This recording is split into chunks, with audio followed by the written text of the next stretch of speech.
Hello friends, आज की video में मैं आपको कंप्लीट इन्फॉर्मेशन देने वाला हूं आलोक इंडस्ट्री के बारे में। हम जानेंगे कि आलोक इंडस्ट्री 2017 में बैंकरप्ट होने के बावजूद भी स्टॉक मार्केट में दोबारा कैसे आ पाई और क्यों मुकेश अंबानी हर बार आलोक इंडस्ट्री की इतनी बार मदद कर रहे हैं।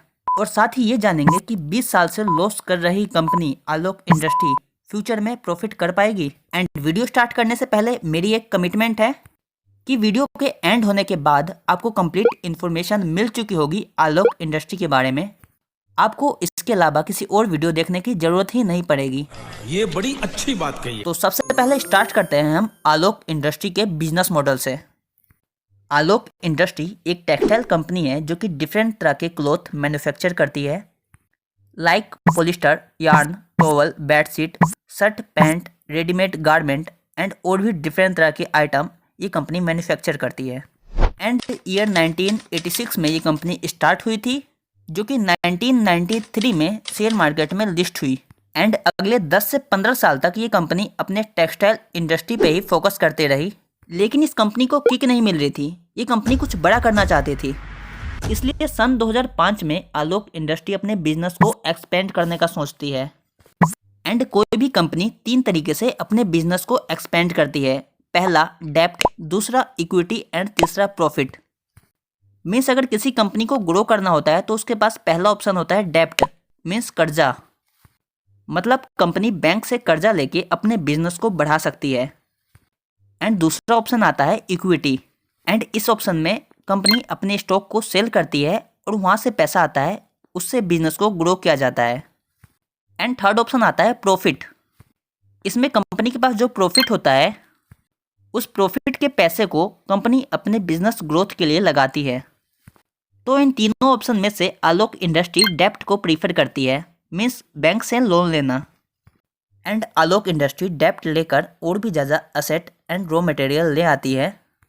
बट इस कंपनी के जो डायरेक्टर थे वो ऑब्जर्व नहीं कर पा रहे थे कि कंपनी के पास पहले से ही रिसोर्सेस है जो कि वह यूटिलाइज नहीं कर पा रहे हैं।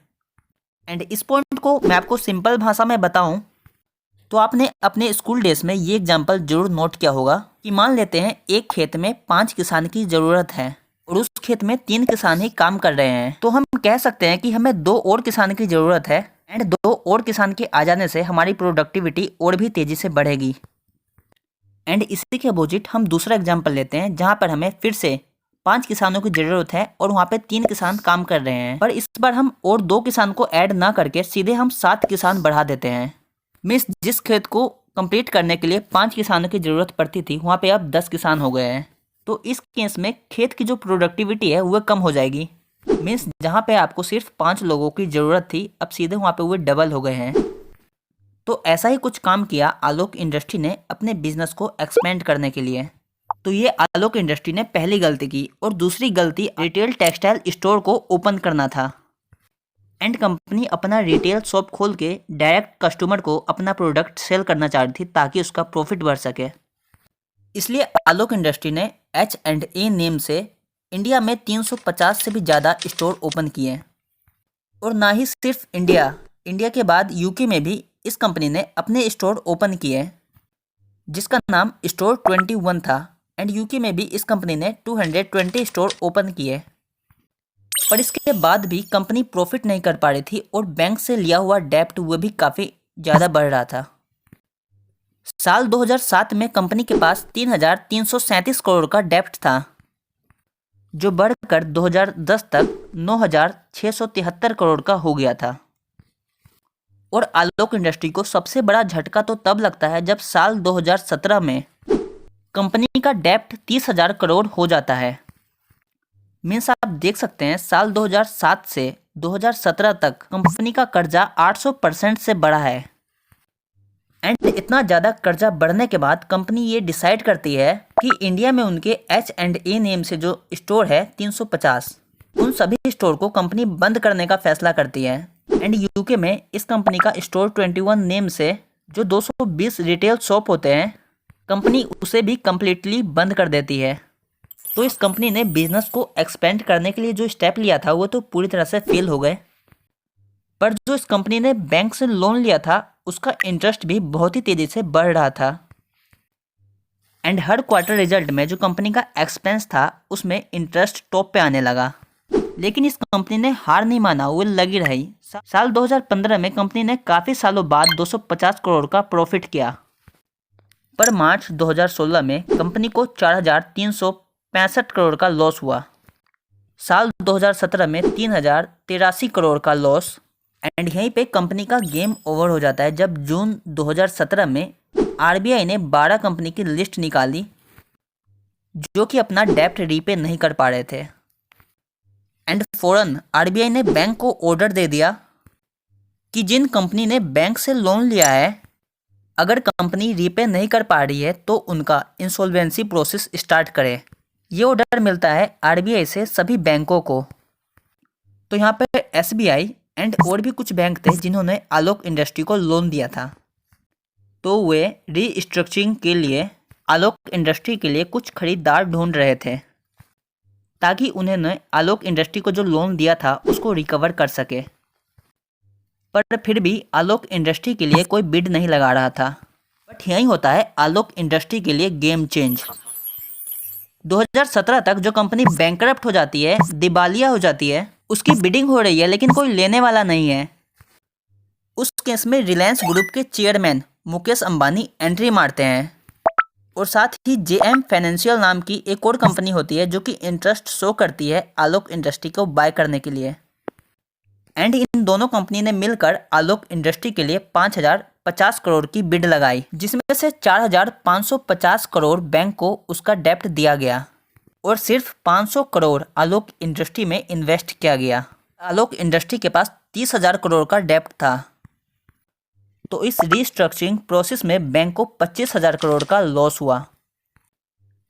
एंड रिलायंस इंडस्ट्री को 37.7% की ओनरशिप मिल गई एंड 6.15% की ओनरशिप जीएम फाइनेंशियल को मिल गई।